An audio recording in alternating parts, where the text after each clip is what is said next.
Assalamualaikum warahmatullahi wabarakatuh. Di sini kelompok kami akan memaparkan mengenai landasan ideal dan konstitusional politik luar negeri bebas aktif. Supaya teman-teman lebih paham dengan materi yang kita sampaikan, tonton video ini sampai habis ya. Guru pengajar Ibu Istele SPD dan anggota kelompok kami Elsa Widiandini, Saya Nadia Ratna Putri. dan Viveka Agustina. kami dari kelas 12 IPA 2 kelompok 11.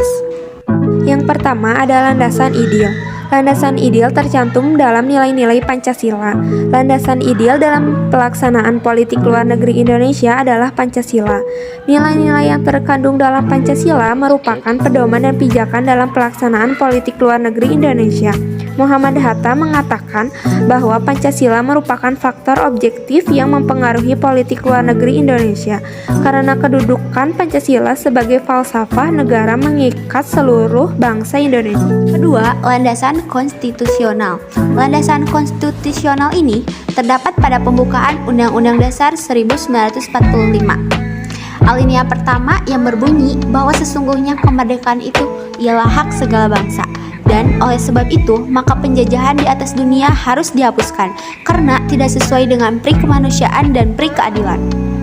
Kedua, pada pembukaan Undang-Undang Dasar 1945 alinea keempat, tujuan politik luar negeri bebas aktif adalah untuk mengabdi kepada tujuan nasional bangsa Indonesia tercantum pada Undang-Undang Dasar 1945. Alinea keempat yang berbunyi melindungi segenap bangsa Indonesia dan seluruh tumpah darah Indonesia dan untuk memajukan kesejahteraan umum, mencerdaskan kehidupan bangsa dan ikut melaksanakan ketertiban dunia yang berdasarkan perdamaian abadi dan keadilan sosial.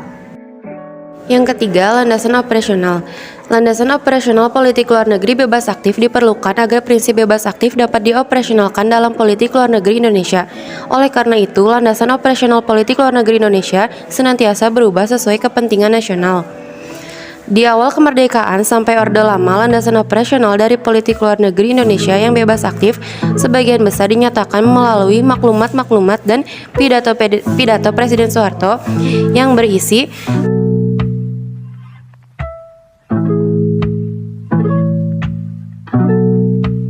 pelaksanaan politik luar negeri bebas aktif. Awal mulanya lahirnya politik bebas aktif pada 17 Agustus 1945. Politik bebas aktif muncul sejak adanya dua blok besar, yakni blok barat dan blok timur.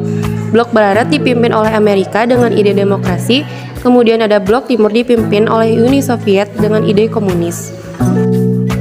Masa demokrasi terpimpin 1959 hingga 1965. Landasan operasional politik luar negeri Indonesia adalah berdasarkan Undang-Undang Dasar 1945 yang terdapat dalam pembukaan Undang-Undang Dasar 1945 alinea pertama, pasal 11 dan pasal 13 ayat 1 dan 2 pada Undang-Undang Dasar 1945.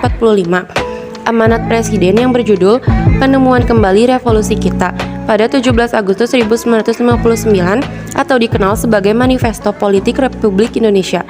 Amanat Presiden itu sendiri kemudian dijadikan sebagai garis besar haluan negara.